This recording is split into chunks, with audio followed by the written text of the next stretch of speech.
Good evening students. आज हम second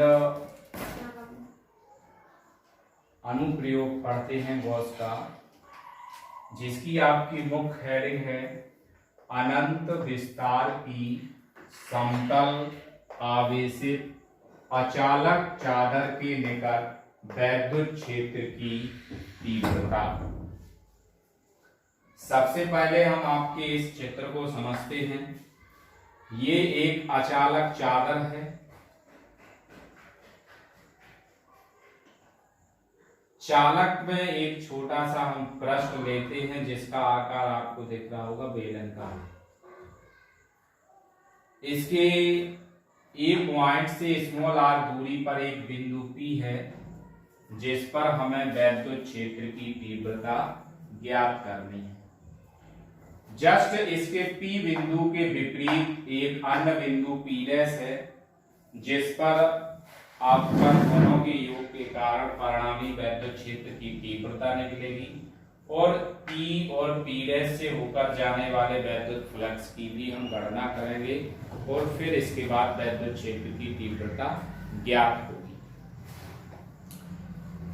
अब हम इसके चित्र के बारे में भाषा को समझते हैं। माना कि अनंत विस्तार की एक समान धन आवेशित अचालक समतल शीट के एक तल पर पृष्ठ आवेश घनत्व सिग्मा है।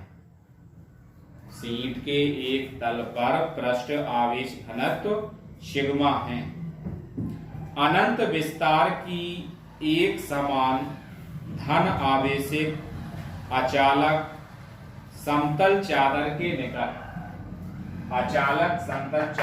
निकट स्मॉल आर दूरी पर एक बिंदु P है, जिस पर वैद्युत क्षेत्र की तीव्रता को ज्ञात करना है।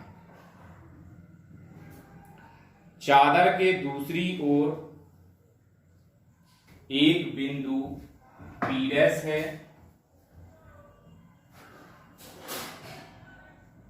चादर के एक आर पार एक गॉसियन पृष्ठ जो आपको दिखाई दे रहा होगा, ये गॉसियन पृष्ठ है। चादर के आर पार एक गॉसियन पृष्ठ की कल्पना करते हैं, जो समतल चादर के समांतर है। जो आपको कैसा दिख रहा है? समतल चादर के समांतर है तथा बिंदु P व P' से गुजरता है।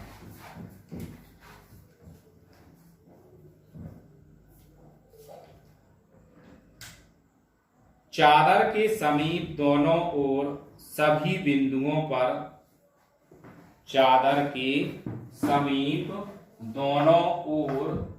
बिंदुओं पर वैद्युत क्षेत्र की तीव्रता E का परिमाण समान होगा।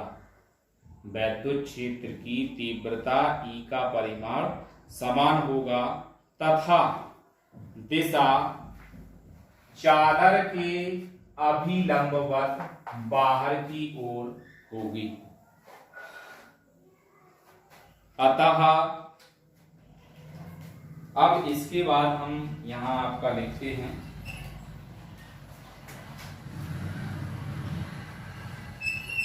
अतः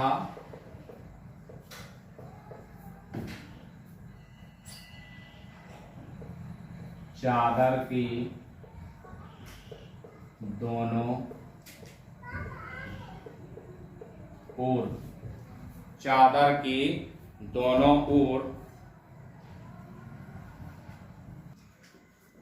अतः चादर के दोनों सिरों से होकर जाने वाला वैद्युत फ्लक्स, तो आप देख रहे हैं बिंदु P है और P' है, तो दोनों से होकर जाने वाला वैद्युत फ्लक्स हम क्या मान लेंगे? आपका फाई E बराबर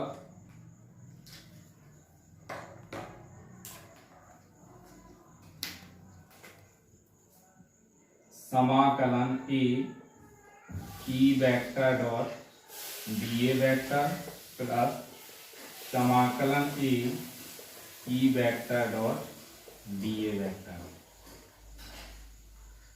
अब आप देख रहे होंगे दोनों बराबर हैं, तो फाई ई बराबर क्या लिख सकते हैं हम इसको, 2 समाकलन A E vector dot D A vector. इसमें से हम इसको डॉट प्रोडक्ट तोड़ सकते हैं, तो आपका क्या आ जाएगा, 2 समाकलन E D A cos theta.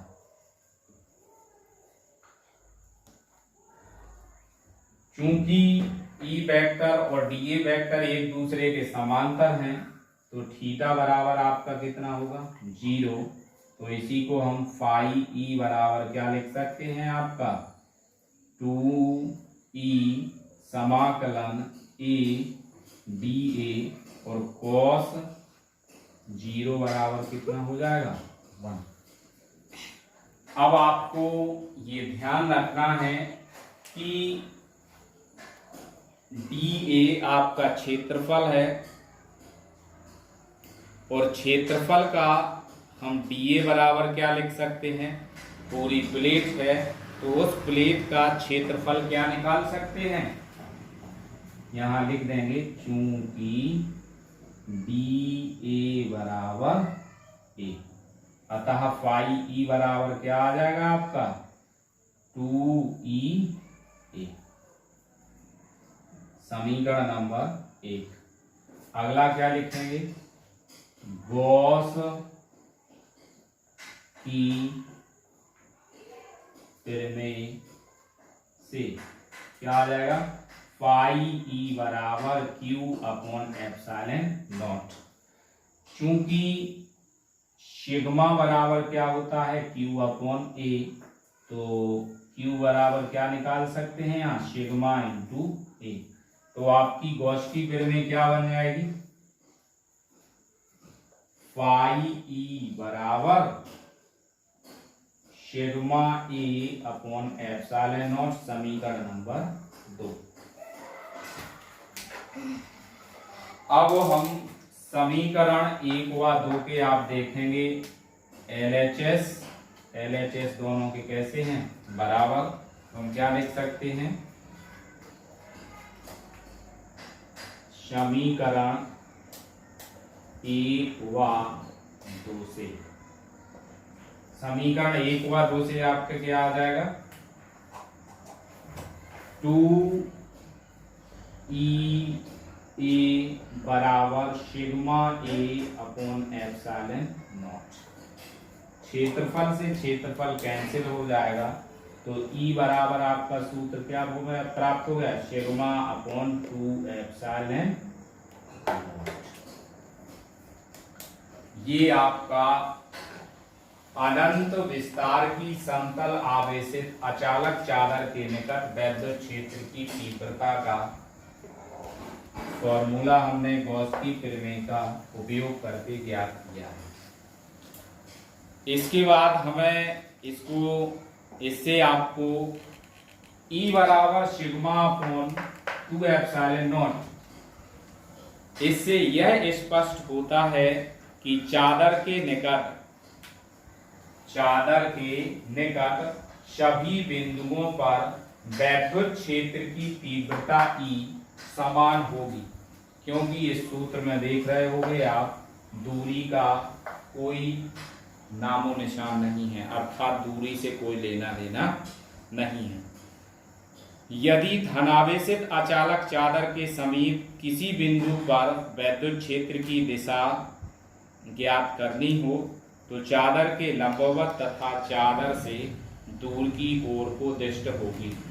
यदि चादर आयन प्लेट ऋण आवेशित हो, यदि आपकी ये प्लेट धनावेशित की जगह क्या हो, ऋण आवेशित यदि प्लेट हो, तो चादर के निकट विद्युत क्षेत्र की दिशा चादर के लंबवत तथा चादर की ओर, अभी आपको ये बाहर की ओर दिखाई दे रही है, फिर कहाँ की ओर होगी इसकी दिशा, चादर की ओर को दिशा होगी। ये सेकंड अनुप्रयोग को आप देखें, समझें और जो भी आपको प्रॉब्लम्स होती है उसको आप बता सकते हैं। धन्यवाद।